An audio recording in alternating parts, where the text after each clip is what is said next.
اعوذ باللہ من الشیطان الرجیم بسم اللہ الرحمن الرحیم وبہ نستعین وہو خیر المعین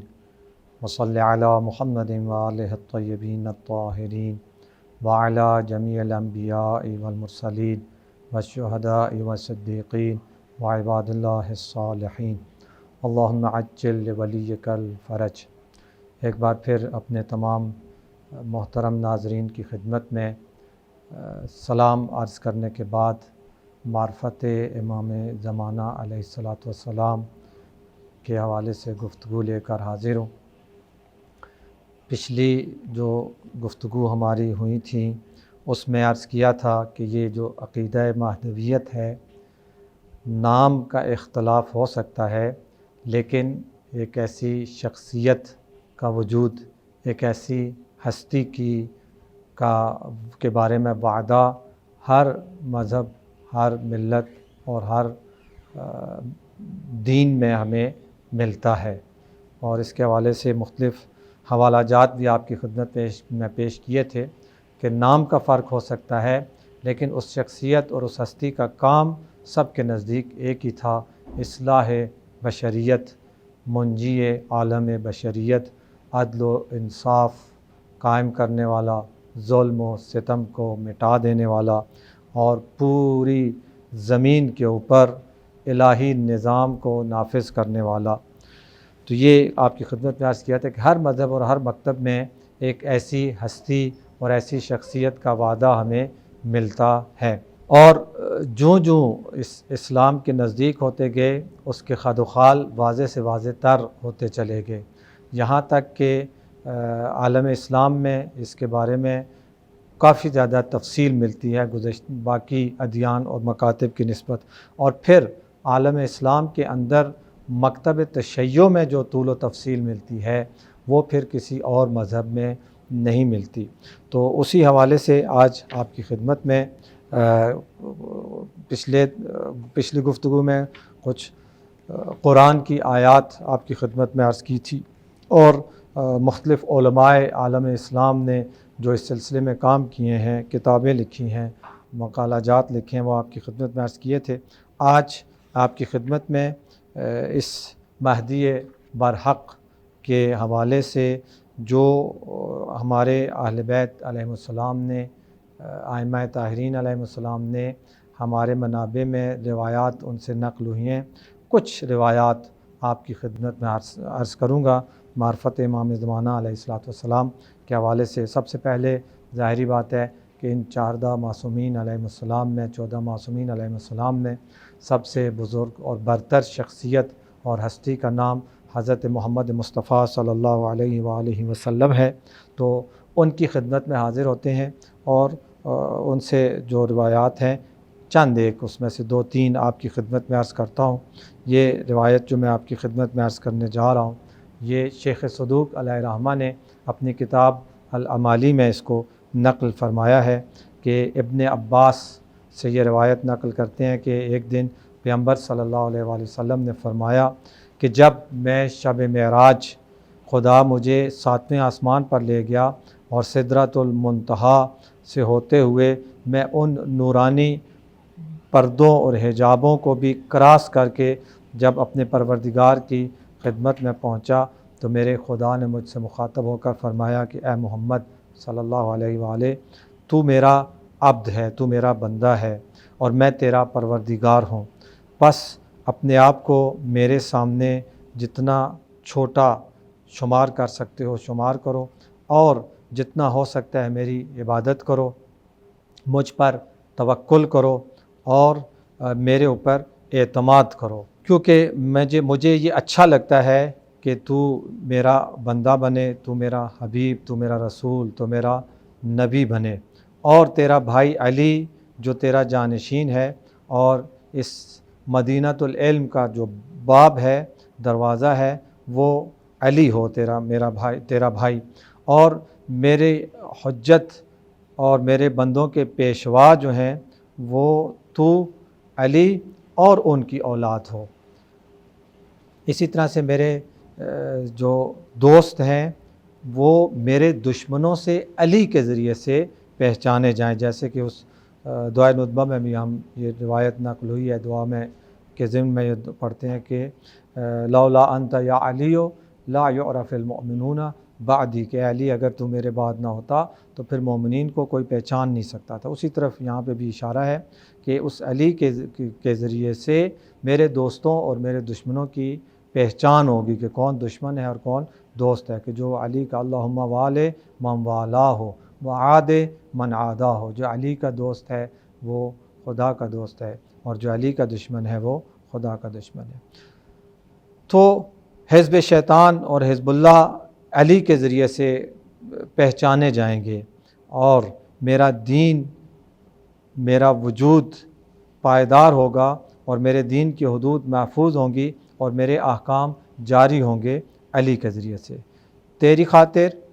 علی کی خاطر، اور پھر علی کی اولاد سے آنے والے اماموں کی خاطر میں اپنے بندوں مرد و زن کے اوپر رحم کرتا ہوں۔ اور تمہارے قائم کے ذریعے سے، جو روایت پیش کرنے کا جو مقصد تھا، ہدف تھا، شاہد روایت وہ یہاں سے شروع ہو رہا ہے کہ تمہارے قائم کے ذریعے سے۔ روایات میں یہ قائم کا لفظ مولا کے لیے بہت زیادہ استعمال ہوا، مستحب ہے کہ جب یہ لقب مولا کا سنا جائے تو انسان کھڑا ہو اور سر پہ ہاتھ رکھے۔ تو بہرحال یہاں کا جو ماحول ہے یہ اس چیز کی اجازت اس طرح سے نہیں دے پاتا اور مشکل ہے، تو اس مستحب پر ہم عمل کرنے سے فی الحال معذور ہیں۔ تو چونکہ آگے بھی کافی یہ قائم کا لقب آئے گا، تو فرمایا کہ تمہارے قائم کے ذریعے سے میں اپنی زمین کو اپنی تسبیح، تحلیل، تکبیر اور تمجید کے ذریعے سے آباد کروں گا، یعنی تمہارے قائم کے ذریعے سے میری زمین آباد ہوگی، اور تمہارے قائم کے ذریعے سے میری زمین میرے دشمنوں کے وجود سے پاک ہو جائے گی، اور تمہارے قائم کے ذریعے سے میں اپنی زمین کو اپنے دوستوں کے حوالے کر دوں گا، ان کے ظہور کے ذریعے سے، ان کے ظہور کے ساتھ اور ان کی باتوں کے ساتھ، ان کی تقریروں کے ساتھ اپنی تعلیمات کو میں سربلند کروں گا، اور شہروں کو اور اپنے بندوں کو وہ اپنے علم کے ذریعے سے، میں ان کو اپنے علم کے ذریعے سے باخبر کروں گا، یعنی میرا علم تمہارے اس قائم کے ذریعے سے ظاہر ہوگا، اور اپنے سارے خزانے جو مخفی ہوں گے، خفیہ ہوں گے، ان سب خزانوں کو میں تمہارے اس قائم کے ذریعے سے میں آشکار کر دوں گا، اپنے بندوں کے سامنے پیش کر دوں گا۔ اسی طرح سے میرے جو اسرار ہوں گے وہ اسرار بھی وہ سب ظاہر ہو جائیں گے۔ ابھی بہت سارے اسرار خداوندی ہیں جو مخفی ہیں، عقل بشریت ان تک نہیں پہنچ پاتی، وہ سب آشکار ہو جائیں گے۔ یہ بھی ایک اور روایت میں ظاہراً کہ علم کے اگر 26 حصے کیے جائیں تو جب ہمارے قائم کا ظہور ہوگا تو دنیا کے پاس، انسانوں کے پاس 3 حصے علم ہوگا، 23 حصے علم امام زمانہ علیہ السلام لے کر آئیں گے۔ یعنی ابھی ہم یہ جو دنیا کی ترقی دیکھ رہے ہیں، واقعاً آج سے اگر 100 سال پیچھے چلے جائیں تو 100 سال پیچھے والا کوئی فرد اس دنیا میں آ جائے تو وہ برداشت نہیں کر پائے گا اس ترقی کو، اتنی ترقی ہو چکی ہے۔ بہت سارے لوگ یہ سمجھتے ہیں کہ شاید انسان اپنی ترقیوں کی اس آخری حدوں کو چھو چکا ہے، حالانکہ ایسا نہیں ہے۔ جب تک امام کا ظہور نہیں ہوتا انسان ترقی کرتا رہے گا، لیکن یہ جتنی بھی انسان ترقی کر لے گا، یہ اگر ٹوٹل جو کائنات میں علم ہے اس کے 26 حصے کیے جائیں تو اس میں سے یہ 3 حصے علم ہیں، یہ 3 حصے اس میں سے علم ہوگا، باقی 23 حصے علم امام اپنے ساتھ لے کر آئیں گے۔ تو میں اس قائم کی اپنے فرشتوں کے ذریعے سے مدد کروں گا، وہ میرے فرمان کا اجرا کرے گا، میرے قانون کو نافذ کرے گا، میرے دین کو عام کرے گا، رواج دے گا، اور وہ حق کا ولی ہوگا، اور وہ حق کا مہدی، ہدایت یافتہ ہوگا، اور میرے بندوں کو بھی وہ حقیقی معنوں میں ہدایت پہنچائے گا۔ یہ ایک روایت عمالی ہے شیخ صدوق علیہ رحمہ سے، اور دوسری روایت جو پیغمبر صلی اللہ علیہ وآلہ وسلم سے ہے وہ بہار الانوار کی جلد نمبر 51 اور صفحہ نمبر 71 پہ حضرت جابر بن عبداللہ انصاری سے یہ روایت پیش کی گئی ہے کہ حضرت جابر بن عبداللہ انصاری فرماتے ہیں کہ رسول خدا صلی اللہ علیہ وآلہ وسلم نے فرمایا کہ مہدی میری اولاد میں سے ہوگا، اس کا نام میرا نام ہوگا، یعنی جو میرا نام ہے وہی اس کا نام ہوگا، اور جو میری کنیت ہے وہی اس کی کنیت ہوگی۔ اس کی صورت اور سیرت، اس کی شکل اور اس کا کردار، یہ دونوں جو ہیں یہ میرے شبیہ ہوں گے، میرے جیسے ہوں گے۔ اس کی صورت بھی میری جیسی ہوگی اور اس کی سیرت اور کردار بھی میرے جیسا ہوگا۔ البتہ وہ ایک ایسے غیبت کرے گا، پردہ غیبت میں چلا جائے گا، اتنا عرصہ وہ غیبت رہے گی کہ لوگ پریشان ہو جائیں گے، بہت سارے لوگ گمراہ ہو جائیں گے، یعنی انکار کر دیں گے کہ ایسے اس نام کی کوئی ہستی اور شخصیت ہے ہی نہیں، اگر ہوتے تو آ گئے ہوتے، اتنا عرصہ ہو گیا نہیں آیا، یعنی اتنی طولانی غیبت ہوگی، بہت سارے لوگ گمراہ ہو جائیں گے۔ اور جب بہت سارے لوگ گمراہ ہو جائیں گے اس وقت پھر وہ ایک روشن ستارے کی طرح پردہ غیبت سے ظاہر ہو جائیں گے۔ اللہم عجل ولیک الفرج، روشن ستارے کی طرح ظاہر ہو جائیں گے اور زمین کو عدل و انصاف کے ساتھ پر کر دیں گے، جس طرح کہ وہ زمین ظلم اور ستم سے پر ہو چکی ہوگی، یعنی اس ظلم و ستم کو ختم کر کے عدل و انصاف کو رائج کر دیں گے۔ تو اس میں بھی حضور فرما رہے ہیں کہ اتنی طولانی اس کی غیبت ہوگی کہ بہت سارے لوگ اس کا انکار کر دیں گے، گمراہ ہو جائیں گے۔ تو یہ تبرک کے طور پر میں روایات پیش کروں، ورنہ پیغمبر صلی اللہ علیہ وسلم سے بہت زیادہ روایات ہیں۔ ایک دو روایات امیر المومنین حضرت علی ابن ابی طالب علیہ السلام سے بھی آپ کی خدمت میں عرض کرتا ہوں، کہ جس میں ایک روایت میں امام فرماتے ہیں، یہ امام رضا علیہ السلام سے ہے کہ انہوں نے اپنے آباء و اجداد سے اور انہوں نے امیر المومنین سے نقل کیا کہ امیر المومنین نے امام حسین علی مقام علیہ السلام سے فرمایا کہ اے میرے بیٹے، تیرا نوہمین فرزند، تیرا نواں جو بیٹا ہوگا وہ قیام کرے گا حق کے ساتھ اور دین کو پائیدار کر دے گا، یعنی دین اس سے پہلے لوگوں کے دلوں میں اور معاشرے میں متزلزل ہوگا، اکثریت دین کے اوپر عمل نہیں کرتی ہوگی، بہت کم لوگ ہوں گے جو دین پر عمل کرنے والے ہوں گے، دین جس طرح سے مضبوط ہونا چاہیے اس طرح سے مضبوط نہیں ہوگا، لیکن وہ جب آئے گا تو دین کو پائیدار کر دے گا، مضبوط کر دے گا، عدل کو گسترش عطا کرے گا، عدل کے نظام کو رائج کرے گا۔ امام حسین علیہ السلام نے فرمایا کہ میں نے پوچھا کہ یا امیر المومنین، یہ جو آپ فرما رہے ہیں یہ واقعاً یہ سب کچھ واقع ہوگا؟ تو حضور امام نے فرمایا کہ اس خدا کی قسم جس نے محمد مصطفیٰ کو صلی اللہ علیہ وآلہ وسلم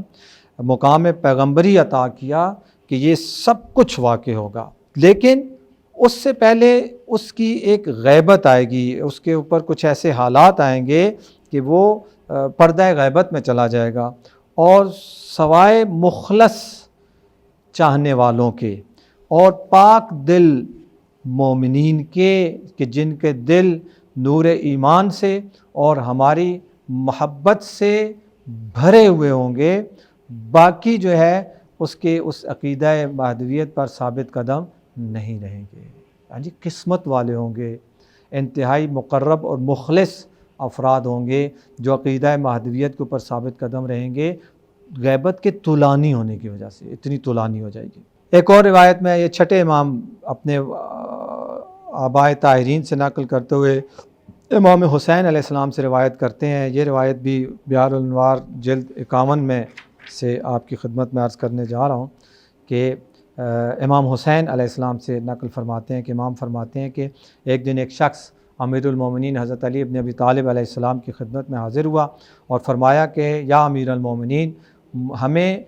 مہدی کے بارے میں کوئی اطلاع دیں، مہدی کے بارے میں ہمیں معلومات دیں۔ تو امام نے فرمایا کہ صدیاں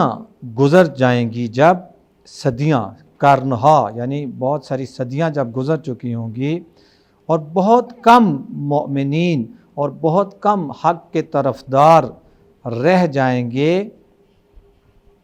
تو اس وقت یہ مہدی ظہور کریں گے۔ تو راوی کہتا ہے کہ یا امیر المومنین، مہدی کس گروہ سے ہوں گے، کس نسل سے ہوں گے، کس خاندان سے ہوں گے؟ تو فرمایا کہ وہ بنی ہاشم سے ہوں گے اور عرب سے ہوں گے، اور جو بھی ان کے نزدیک ہوگا ان کو ایک سرشار، ایک سمندر کی طرح سرشار ان کو پائے گا جب وہ ظہور کریں گے۔ اور کچھ ایسے بھی ہوں گے جو ان کے ساتھ بے وفائی کریں گے، لیکن وہ پاکی کا مرکز ہوگا اور لوگ اس کے گرد مرتے دم تک پروانہ وار اس کے گرد گھومیں گے، اور نہ وہ خود ڈرے گا اور نہ وہ جو اس کے اطراف ہوں گے، جو اس کے ساتھ ہوں گے، وہ ڈرنے والے لوگ ہوں گے۔ اور وہ کسی پر ظلم نہیں کریں گے، کسی پر ظلم نہیں کریں گے۔ اور جب بہادروں کے ساتھ اور جنگجوؤں کے ساتھ ان کی جنگ ہوگی تو وہ کبھی فرار کرنے والے نہیں ہوں گے، نہ خود فرار کریں گے اور نہ ان کے جو ساتھی ہوں گے وہ فرار کرنے والے ہوں گے۔ بے شک ان کے بدنوں پر جتنے بڑے سے بڑے زخم بھی آ جائیں وہ میدان جنگ چھوڑ کر بھاگنے والے نہیں ہوں گے، کیونکہ ان کے پاس خدا کی تلوار ہوگی، یعنی دوسرے لفظوں میں وہ خدا کے حکم سے یہ سارے کام کر رہے ہوں گے، تو خدا ان کا حامی اور ناصر ہوگا۔ ہر جتنے بھی فتنے ہوں گے سب فتنوں کو وہ نابود کر دیں گے، سب فتنے ان کے آگے آ کے دم توڑ جائیں گے، اور جتنے بھی فتنے گر ہوں گے وہ بھی سب ان کے سامنے شکست خوردہ ہو جائیں گے۔ ہر فتنے گر کو وہ ختم کر دیں گے، ہر فتنے کو وہ نابود کر دیں گے۔ تو یہ روایات امام علی علیہ السلام سے، امام حسن مجتبیٰ علیہ السلام سے بھی روایت آپ کی خدمت میں عرض کرتا ہوں، جو شیخ صدوق علیہ الرحمہ نے اکمال الدین میں نقل فرمائی ابو سعید عقیصہ سے، کہ وہ فرماتے ہیں کہ ایک بار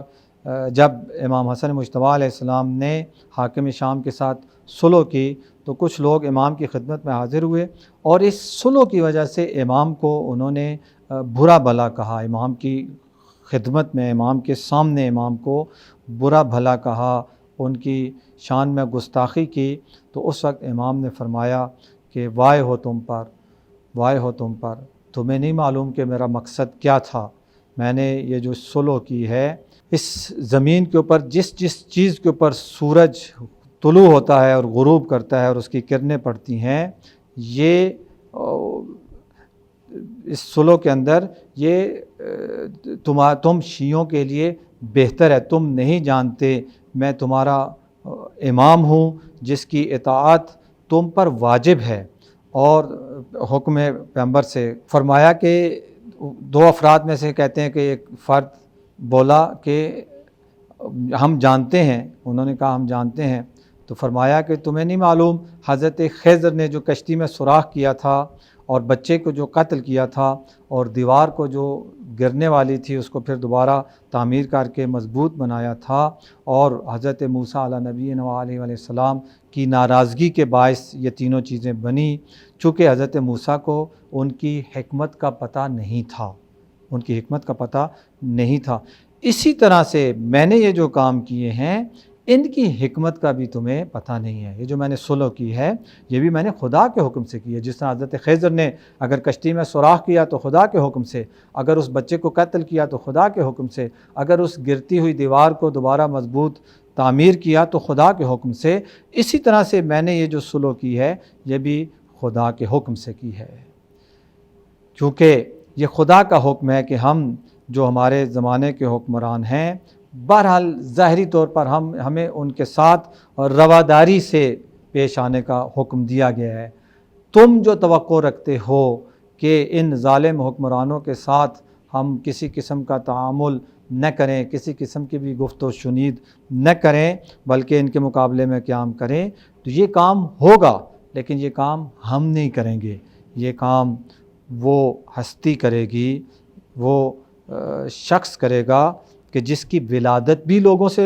خفیہ ہوگی، مخفی ہوگی، اور وہ خود بھی لوگوں سے خفیہ اور مخفی ہوگا۔ وہ جب آئے گا تو وہ آ کر یہ خواہش تمہاری پوری کرے گا۔ وہ پھر کسی ظالم حکمران کے ساتھ، اس کے مقابلے میں کوئی حکمران نہیں ہوگا، وہ کسی حکمران کے ساتھ کوئی صلح نہیں کرے گا، کسی قسم کا کسی حکمران کے ساتھ وہ تعامل نہیں کرے گا۔ اور وہ کون ہوگا؟ وہ میرے بھائی حسین کا 9واں فرزند ہوگا، پسر فاطمہ ہوگا۔ خداوند متعال اسے ایک لمبی عمر دے گا اور وہ اپنی ایک عمر کا لمبا حصہ غیبت میں گزار دے گا، یہاں تک کہ خدا اسے اپنی اس قدرت کاملہ کے ذریعے سینکڑوں سال عمر دینے کے بعد بھی جب اس کا ظہور ہوگا تو وہ 40 سال کا جوان نظر آئے گا۔ تو یہ امام حسن مجتبیٰ علیہ السلام نے امام زمانہ علیہ السلام کی خصوصیات بیان کی۔ اور کچھ ایک دو روایات امام حسین عالی مقام علیہ السلام سے، کہ پہلی روایت مرحوم صدوق رحمۃ اللہ علیہ اپنی کتاب معرکۃ الآراء، کتاب اکمال الدین میں امام صادق علیہ السلام سے، وہ امام محمد باقر اور اس طرح سے چلتے چلتے امام حسین علیہم الصلاۃ والسلام سے نقل کرتے ہوئے فرماتے ہیں کہ میرا 9واں بیٹا جو ہوگا اس میں ایک سنت یوسف کی ہوگی، ایک سنت موسیٰ ابن عمران علی نبینا وعلیہ السلام کی ہوگی، اور وہ ہم اہل بیت کا قائم ہوگا، یعنی وہ ہم اہل بیت میں سے قیام کرنے والا ہوگا۔ خداوند متعال ایک رات کے اندر ان کے تمام امور کی اصلاح کر دے گا، یعنی جب ان کا ظہور کا وقت مقرر وقت آئے گا تو پھر خدا دیر نہیں کرے گا، ایک رات کے اندر، یعنی زیادہ سے زیادہ لمبی رات جو ہوتی ہے مثلا 10 گھنٹے کی ہوتی ہے، تو 10 گھنٹے کے اندر تمام امور کی اصلاح کر دے گا جب اس کے ظہور کا وقت۔ اس روایت سے یہ بھی پتہ چلتا ہے کہ امام کا ظہور اچانک ہوگا، یعنی امام کا ظہور ہمارے اعتبار سے، خدا کے اعتبار سے نہیں، ہمارے اعتبار سے اچانک ہوگا، اور جب خدا ظہور کرنا چاہے گا، اپنے کو ظہور ان کو دینا چاہے گا تو پھر دیر نہیں لگائے گا، فوراً یہ کام ہو جائے گا۔ اور دوسری روایت جو ہے وہ بہار الانوار سے یہ نقل ہے کہ امام حسین علیہ السلام سے، کہ امام فرماتے ہیں کہ ہم 12 کے 12 مہدی ہیں، ہمارا پہلا مہدی امیر المومنین علی ابن ابی طالب تھے، جس طرح حضور کی وہ حدیث ہے کہ کلنا محمد، اولنا اوسطنا آخرنا کلنا۔ تو یہ روایت میں امام فرما رہے ہیں کہ ہم 12 کے 12 مہدی ہیں، مہدی یعنی جس کو خدا کی طرف سے ہدایت عطا کی گئی ہو، تو ہم 12 کے 12 مہدی ہیں، اور ہمارا پہلا مہدی امام علی ابن ابی طالب علیہ السلام ہے، اور ہمارا آخری مہدی جو ہوگا وہ میرا 9واں بیٹا ہوگا، یعنی امام حسن علیہ السلام، امام حسین علیہ السلام، اور پھر آگے 9 3 یہ اور 9 12، تو میرا 9واں فرزند جو ہوگا، اور وہ ایسا امام ہوگا جو حق کے ساتھ قیام کرے گا۔ خداوند متعال اس کے ذریعے سے جو زمین کفر اور بے دینی کی وجہ سے مردہ ہو چکی ہوگی، اس کے ذریعے سے اس مردہ زمین کو زندہ کر دے گا، اور اسی طرح اس کے ذریعے سے دین مبین اسلام کو تمام ادیان کے اوپر غالب فرما دے گا۔ اگرچہ مشرک یہ بات نہیں چاہتے ہوں گے، لیکن پھر بھی خدا یہ کام کرے گا، اور اس کو ایک ایسی غیبت عطا کرے گا جس میں سے بہت سارے لوگ دین سے پھر جائیں گے، بہت سارے لوگ اس کا انکار کر دیں گے، بہت سارے لوگ دین اسلام کے اوپر ثابت نہیں رہیں گے، اور کم لوگ ہوں گے جو دین اسلام پر ثابت رہیں گے، اور دوسرے ان کو سرزنش کریں گے، ان کو کہیں گے اگر سچ کہتے ہو تو پھر بتاؤ کہ تمہارا مہدی کب آئے گا۔ اور عزیزو بعید نہیں ہے کہ یہ وقت وہی وقت ہو کہ لوگ کہتے ہیں کہ تم جو کہتے ہو کہ ہمارے سرپرست ہیں، ہمارے ولی ہیں، ولی نعمت ہیں، وہ تمہارا ولی نعمت کہاں ہے، وہ تمہارا امام زمانہ کہاں ہے۔ ہم امیدوار ہیں، دعا گو ہیں خدا سے کہ ہمارے امام کا جلد از جلد ظہور ہو، اور پھر اس زمین کے اوپر ہم قرآن اور اہل بیت علیہ السلام، محمد و آل محمد علیہ السلام کی تعلیمات کے مطابق حکومت اور معاشروں کو تشکیل ہوتا ہوا اپنی ان گناہگار آنکھوں سے دیکھ سکیں۔ تیسری روایت جو امام حسین علیہ السلام سے آپ کی خدمت میں عرض کرنا چاہتا ہوں، یہ بھی بہار الانوار سے ہے، جو انہوں نے غیبت شیخ طوسی کی کتاب اس سے نقل فرمائی ہے کہ مرحوم شیخ طوسی، جن کو شیخ الطائفہ بھی کہا جاتا ہے رحمۃ اللہ علیہ، وہ اپنی کتاب غیبت میں فرماتے ہیں، عبداللہ ابن شریک سے ایک حدیث نقل کرتے ہوئے فرماتے ہیں کہ حسین علیہ السلام بنی امیہ کی ایک جماعت کے پاس سے گزرے جو مسجد النبوی میں بیٹھے ہوئے تھے اور خوش گپیوں میں مصروف تھے۔ امام نے جب ان کو دیکھا تو فرمایا کہ خدا کی قسم، دنیا کی عمر اگر ختم ہونے والی ہوگی تو اس ختم ہونے سے پہلے خدا میری اولاد میں سے ایک جوان کو بھیجے گا، جو جوان آئے گا اور تمہارے 1000 افراد کو پھر نار کرے گا، اور پھر ان 1000 کے ساتھ ایک اور 1000، اور ایسے ایک اور 1000 کے ساتھ ایک اور، یعنی ہزاروں بنی امیہ اور بنی امیہ کی فکر رکھنے والے دشمنان دین خدا کو وہ فنار کر دے گا۔ تو راوی کہتا ہے کہ میں نے امام کی خدمت میں عرض کیا کہ یہ تو فلاں فلاں کی اولاد ہیں اور یہ لوگ تو اتنی ہزاروں کی تعداد میں نہیں ہیں جس طرح سے آپ فرما رہے ہیں۔ تو امام نے فرمایا کہ نہیں، ایک دور ایسا آئے گا کہ انہی بنی امیہ کی اولاد سے ایسے ہوں گے، اور ظاہراً یہاں اولاد سے ممکن ہے مراد فکری اولاد ہو، جیسے آل فرعون کہا گیا ہے نا، آل فرعون خود فرعون کی تو کوئی اولاد نہیں تھی، تو وہاں آل فرعون سے مراد یعنی فرعون کے فکری پیروکار، فرعون کے ساتھی، فرعون کے ہمدست جو ہیں۔ تو یہاں پہ بھی وہی بنی امیہ کی فکر رکھنے والے لوگ، بنی امیہ کی فکر بنیادی طور پر کیا تھی؟ ان کی فکر بنیادی طور پر اسلام دشمنی تھی، دین دشمنی تھی۔ تو اس دین دشمنی کی فکر رکھنے والے، خدا دشمنی کی فکر رکھنے والے جو لوگ ہوں گے ان کو نیست و نابود کر دیں گے۔ ایک دو روایات امام زین العابدین علیہ السلام کی خدمت میں اور پھر آپ کی زحمت کو تمام کرتے ہیں کہ امام زین العابدین علیہ السلام سے شیخ صدوق علیہ الرحمٰن نے اپنی کتاب اکمال الدین میں نقل فرمایا کہ امام فرماتے ہیں کہ ہمارا جو قائم ہوگا اس کی ولادت لوگوں پر مخفی ہوگی، خفیہ ہوگی، لوگوں کو نہیں پتہ چلے گا اس کی ولادت کا، یہاں تک کہ لوگ کہیں گے کہ وہ پیدا ہی نہیں ہوا۔ اور یہی وجہ ہے اسلام کے اکثر جو علماء اہل سنت اور اکثر مسلمان جو ہیں وہ اس چیز کے معتقد ہیں کہ مہدی فاطمہ پیدا نہیں ہوئے، ابھی پیدا ہوں گے۔ تو یہ ایک غیب کی خبر جسے ہم کہہ سکتے ہیں کہ امام نے اس وقت دے دی، چوتھے امام نے، کہ لوگ کہیں گے اتنی ان کی ولادت مخفی ہوگی کہ لوگ ان کی ولادت کا انکار کریں گے۔ اور آج ہم دیکھتے ہیں کہ عالم اسلام میں اکثر مسلمان اہل علم امام زمانہ علیہ السلام کی ولادت کا انکار کرتے ہیں۔ تو بہرحال خدا متعال سے دعا ہے یہ جتنی بھی روایات میں نے آپ کی خدمت میں پیش کی ان میں یہ نقطہ تقریباً مشترک تھا کہ مہدی فاطمہ کو خدا پردہ غیبت میں لے جائے گا، اور یہ غیبت اتنی طولانی ہوگی کہ بہت سارے لوگ شک اور تردید کا شکار ہو کر اس مہدی فاطمہ کا انکار کر دیں گے۔ تو خدا متعال سے دعا ہے کہ ہمیں اس عقیدہ مہدویت پر ثابت قدم رہنے کی اور حقیقی معنوں میں ان کا انتظار کرنے کی، اور ان کے ظہور کے لیے جو زمینہ سازی ہے، جو آمادگی ہے، وہ آمادگی ایجاد کرنے کی ہم سب کو توفیق عطا فرمائے۔ والحمد للہ رب العالمین، وصلی اللہ علی محمد و آلہ الطاہرین۔